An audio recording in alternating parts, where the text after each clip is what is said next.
कपड़े धोने वाली बहू। शादी के पहले से ही विभा को कपड़े धोने का बड़ा शौक था। कभी नल के नीचे तो कभी तालाब के पास। अरे मेरी नीली वाली लुंगी नहीं दिख रही है। विभा की अम्मा, कहाँ रखी है लुंगी? अरे वो तो विभा ने परसों ही धोकर रखी थी आपकी अलमारी में, देखो वहीं होगी। वो ना मैंने आज धो दी, मुझे लगा कि गंदी हो गई होगी। अरे कैसे गंदी हो गई थी? उसे तो मैंने पहना भी नहीं। हे भगवान, इस लड़की के कपड़े धोने की आदत से परेशान हो गया हूँ मैं। जितना तो घर में राशन नहीं आता, उससे कहीं ज्यादा डिटर्जेंट पाउडर का खर्चा है। इसकी शादी करवा दो, शादी जाए अपने घर में ही करे काम, फिर चाहे घर के कपड़े धोने हो या पूरे गांव के। हाँ ठीक बोल रही हूँ, देखता हूँ मैं कोई लड़का। वो दिन भी आ जाता है जब विभा को देखने लड़के वाले आ जाते हैं। लड़की मुझे अच्छी लगी। होने वाली सास कहती है, बेटी अगर कुछ पूछना है तो पूछ लो। वैसे तो हमारी लड़की बहुत ही शर्मीली है, जो बोल दो वो मान लेती है, इसे क्या पूछना होगा। अरे कैसी बात कर रही हो माँ, मुझे इन लोगों के घर रहना है, सवाल तो कई है। हाँ हाँ बेटा, पूछ लो ना, क्या पूछना है। आप लोगों के घर कपड़े कौन धोता है? सास का मुंह बन जाता है।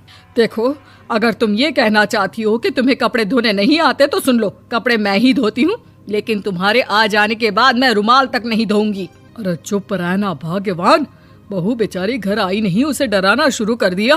वो क्या है ना बिटिया, अभी तक तो ये कल्लू की माँ ही धोती थी, लेकिन अब तुम्हारे पापा तो दहेज में वॉशिंग मशीन देंगे ही। तभी विभा की माँ बोल पड़ती है, सवाल भी पूछा तो क्या। वैसे भाई साहब, मशीन की तो फिर भी कपड़े धोने की कैपेसिटी होती है। मतलब जो बिटिया दे रहे हैं ना विभा, इसे कपड़े धोने का बहुत शौक है। ये आप लोगों के क्या, आस पड़ोस गांव मोहल्ले सबके कपड़े धो दे और उफ तक ना करे। बाहर देखा नहीं आपने कितने कपड़े सूख रहे हैं? सब हमारी बिटिया ने ही तो धोए हैं। बस भी करो ना माँ, शर्म आ रही इतनी तारीफ सुनकर। और तो और एक दाग निकाल कर दिखाओ तो मान जाऊं। हाँ अच्छा, माफ करना बेटा, मैंने गलत समझा। हमें तो रिश्ता बहुत पसंद है। और ऐसे जुड़ जाता है रिश्ता कपड़े धोने का शौक रखने वाली विभा का। उसकी शादी हो जाती है कोयला फैक्ट्री में काम करने वाले कल्लू के साथ। शादी के बाद अचानक विभा चिल्लाती हुई सास के पास आती है। सासू माँ, अरे सासू माँ कहाँ है आप? ये तो धोखा है, धोखा दिया आप लोगों ने मुझे। इसे ससुर के चक्कर के बारे में पता चल गया। अरे तो उसमें तुझे क्यों धोखा मिला है? अरे नल में पानी नहीं आता, कपड़े कैसे कब धुलेंगे? अच्छा, तू पानी नहीं आ रहा उसकी बात कर रही है। तो आपने क्या सोचा? कुछ नहीं। अच्छा, तेरी माँ ने कहा था कि कपड़े धोने का शौक है तुझे, याद आया मुझे। शौक बोलकर कपड़े धोने वाले मेरे जुनून को कम ना आके सासू माँ, कपड़ा धोना मेरा गुरूर है।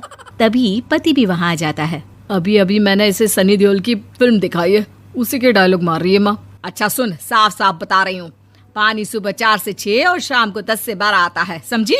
विभा टाइमिंग सुनकर हैरान हो जाती है। ये क्या भूतों का मोहल्ला है? सुबह 4 बजे उठकर कौन कपड़े धोता है? 4 बजे टंकी में पानी जाता है, फिर सारा दिन धोना ना, किसने मना किया? अरे कैसी बात कर रही हैं? 200 लीटर की टंकी में कितने कपड़े धो लूंगी मैं? सुबह ही उठ जाऊंगी मैं। अब क्या था, विभा सुबह 4 से लेकर रात के 12 बजे तक कपड़े ही धोती रहती।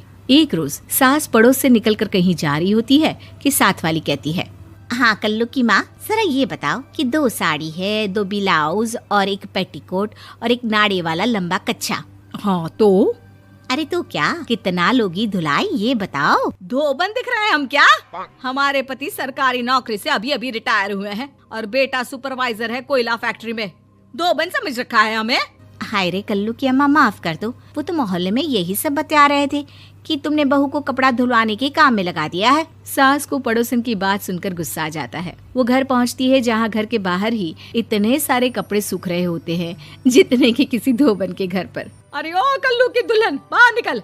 माँ जी यहीं आ जाओ, बाथरूम में चादर धो रहे हैं हम। अरे अभी हम धोते हैं, तुमको बाहर निकलो। ये आस पड़ोस वाले बोल रहे हैं कि हम बहू से कपड़े धुलवा कर उसे कपड़ा धोने वाली बना दिए हैं। अरे छोड़ो ना माँ जी, किन लोगों की बातों में आती हो? आस पास के लोगों का तो काम ही होता है कि वो किसी तरह सास बहू को लड़ा दे। बहू सारे घर के कपड़े धोती है, ये क्या कम है? बोलिए। सास को भी लग जाता है कि वो बहू का ये सनकीपन नहीं छुड़वा सकती, इससे अच्छा है कि खुद ही चुप हो जाए। एक रोज सास और बहू मंदिर जाते हैं, जहाँ सास की साड़ी वहाँ खड़ी भीख मांगने वाली से मिलती है। माँ जी क्या बात है, आपकी साड़ी उस भिखारन से कितनी मिल रही है ना? हाँ हाँ, देखो तो दोनों की साड़ी मिल रही है। क्या बात है कल्लू की अम्मा, तुम खुद को तो अफसर की बीवी बताती हो और ऐसी सिंपल सी प्लेन साड़ी पहनकर घूमती हो। सिंपल और प्लेन नहीं है ये साड़ी। तो क्या सोने के धागे से फूल बने हैं? कुछ भी सासू माँ, कुछ भी। हाँ, बने थे इस साड़ी में सोने के धागे से फूल।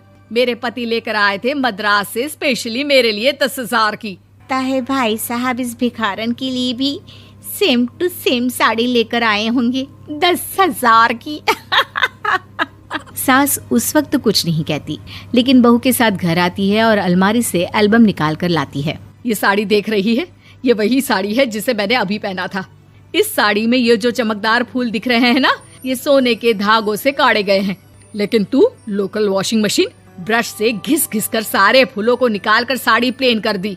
मुझे माफ कर दीजिए सासू माँ। और तो और, जब मैंने तुझे तेरी गलती के लिए कुछ नहीं कहा, लेकिन तूने तो सबके सामने मेरा मजाक ही बना दिया। क्यों? बहू को समझ में आ जाता है कि अब से उसका कपड़े धोना बंद।